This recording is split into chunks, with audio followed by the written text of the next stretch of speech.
আসসালামু আলাইকুম। কেমন আছেন সবাই? আমাকে অনেকেই রিকোয়েস্ট করছে যে টেপ বাইন্ডিং এর একটা ভিডিও দেওয়ার জন্য। ইলাস্টিকের মতোই টেপ বাইন্ডিংও ইজি। আপনি নর্মালি যেটা আমরা দেই 3-1 এর বাইন্ডিং টেপ টেপ বাইন্ডিং যেটা এটা আপনাকে আজকে দেখাচ্ছি আমি। তো টমি হিলফিগারের একটা টেপের ডিজাইন এর আগে সম্ভবত দিছি আমি আমার চ্যানেলে। আজকে আরেকটা দিচ্ছি নর্মাল একটা টেপে 3-1 এর। 3-1 এ আপনি নর্মাল কনকর্ড ডিজাইন মানে প্লেন ডিজাইনও দিতে পারবেন। আবার আপনি চাইলে 3-1 এ তেস্টিও দিতে পারবেন, অথবা আপনি দেখা গেছে 3-1 এর মধ্যে আপনি টিউব বাইন্ডিংও দিতে পারবেন। টিউব মানে যেটা ইলাস্টিক কাটিং, যেটা একটা হচ্ছে ট্যাপ ট্যাপ কাটিং আর একটা হচ্ছে ইলাস্টিক কাটিং। আমি আপনাদের দুটো অপশনই দেখাচ্ছি। আমি কেওয়াই ওপেন করি, ফাইলটাকে কেটে নেই। ওকে, ওপেন। Subscribe now এটা আমার and ডেস্কটপে press আছে the একটা bell file. icon. Never miss an update. এই যে টমি হিলফিগার যেটা এর আগে আপনাদের বলছিলাম, এটা আমি ছোট করে দুই সাইড থেকে কাইটা দেখাই, তাহলে আপনারা দেখলে বুঝতে পারবেন ইজিলি।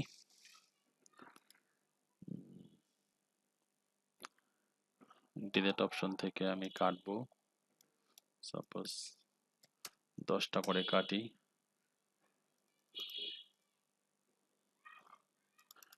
টেপ বাইন্ডিং এর টেপ তৈরির ক্ষেত্রে আপনারা একটা জিনিস খেয়াল করবেন,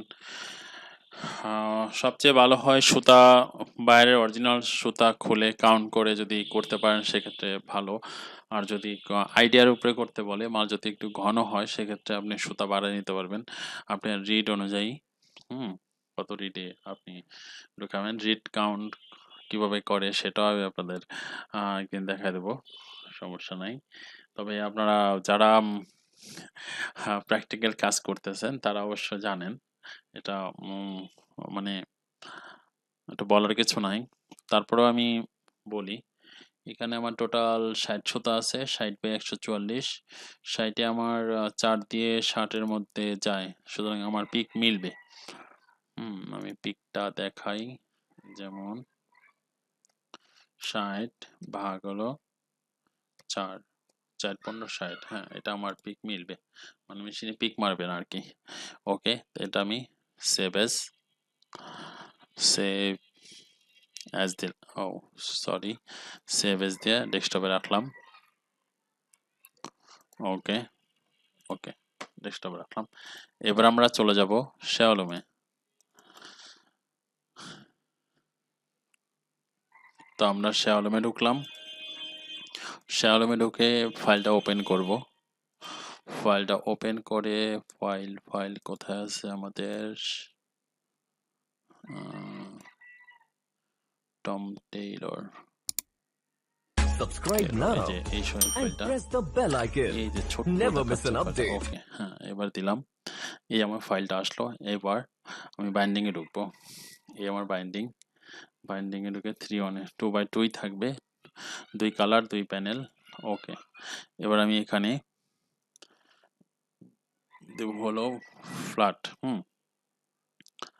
3-1 এর ফ্ল্যাট দেব। 3-1 এর ফ্ল্যাট দিতে গেলে আমার নর্মাল যেটা কনকট আমরা ইউজ করি সেটা হলো 3-1 এর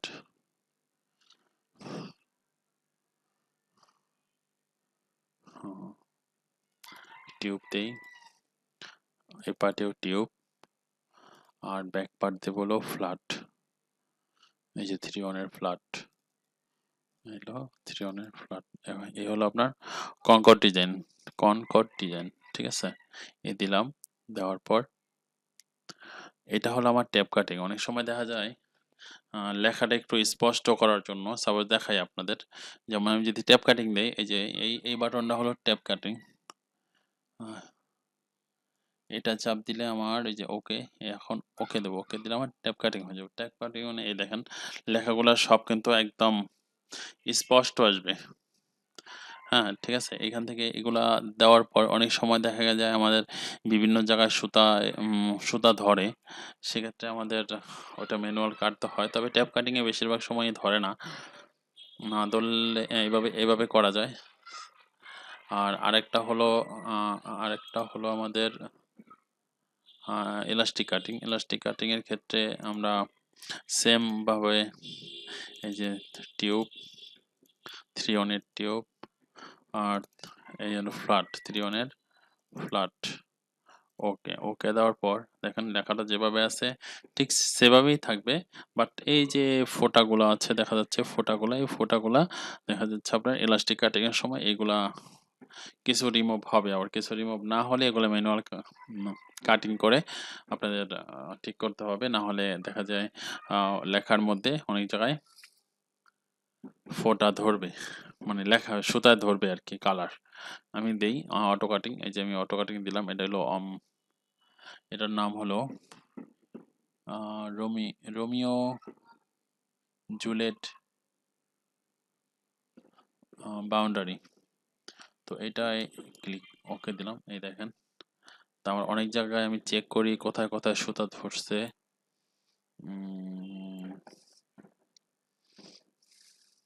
এই যে দেখেন এই জায়গাগুলাতে সুতা আমার ধরছে। এগুলাতে আমার মেশিনে যখন আমি ছাড়বো তখন আমার এগুলাতে আসবে, কি বলে সুতা ধরবে আর কি, সাইডে ছোট ছোট করে সুতা ধরে। তো এর জন্য আমি এগুলো আবার ম্যানুয়াল কাটতে হয়। এই কলম নিলাম, কলম নিয়ে সাদা কালি নিলাম, সাদা কালি নিয়ে এই যেগুলো আমি কেটে দেব 2টা 3টা।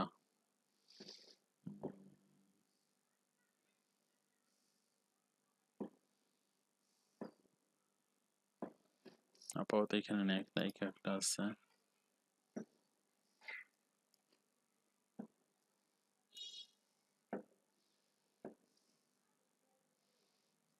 এই একটা একটা একটা একটা এভাবে আপনারা যেখানে যেখানে দেখবেন যে লালের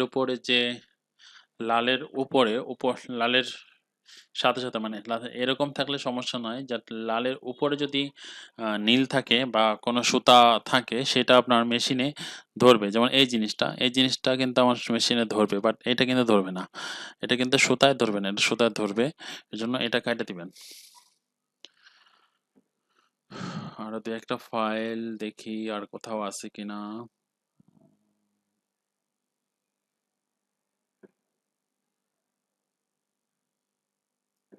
এই যে এখানে কিছু আছে এর এইখানে একটা অপশনে ধরতেছে। আর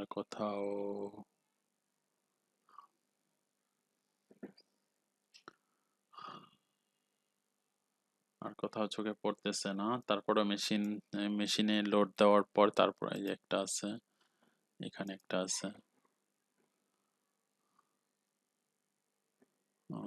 আপাতত আর নাই। তো আপাতত এই কাজ শেষ, এখানকার কাজ শেষ। আমি এটা সেভ দেব, সেভ এস বিএমপি ফাইল করলাম। এখন আমি ডেস্কটপে নিয়ে এটাকে আমি যে কোনো একটা নামে সেভ করলাম। শেষ, এটার এখানে আপাতত কাজ শেষ। তো আবার কেওয়াইতে ঢুকবো। কেওয়াইতে ঢুকে আপনি ওপেন ডেস্কটপ, ফাইলটা নিলাম। ফাইলটা নিয়ে আপনাদের যাদের শেয়ালুম কোরিয়ান মেশিন যেটা, সেটাতে কেওয়াইতে নিয়ে পরে আর কালার চেঞ্জ করা লাগে না। সেটাতে শেয়ালুম থেকে সরাসরি পেন ড্রাইভে লোড দিয়ে দিলে হয়। আর যাদের কেওয়াই মেশিন, কারণ এখন বেশিরভাগই কেওয়াই মেশিনের ক্ষেত্রে সেক্ষেত্রে আপনারা শেয়ালুমে বাইন্ডিং দিয়ে আপনি কেওয়াই থেকে তেমন একটা কাজ না, এটাও সহজ, শুধু কালারটা চেঞ্জ করবেন। এই দেখেন আমি শুধু অটো কালার নিয়ে ব্ল্যাকটাই সাদাটার মধ্যে শুধু ব্ল্যাকটা ছেড়ে দেব। এই যে ব্ল্যাকটা ছেড়ে দিলাম, শেষ কাজ।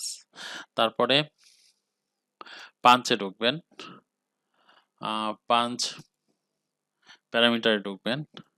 যদি 240 হুকের মেশিন হয় তাহলে 240 হুক দিয়ে এখানে টিক মার্ক দিয়ে ওকে দিয়ে দিবেন। ওকে দিলাম।